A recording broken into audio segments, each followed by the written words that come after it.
فاطمه زهرا سلام الله علیها یک زن اسلامی است، زن در بالاترین تراز زن اسلامی، یعنی در حد یک رهبر.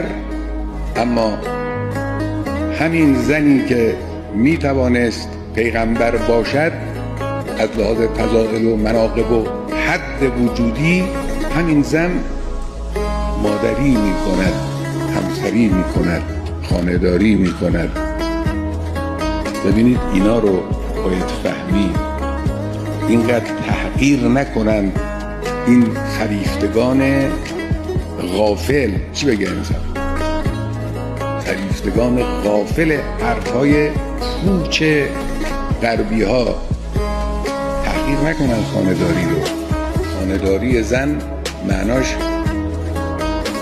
تربیت انسان است، معناش تولید والاترین و بالاترین محصول و متاع عالم وجود است، یعنی بشر.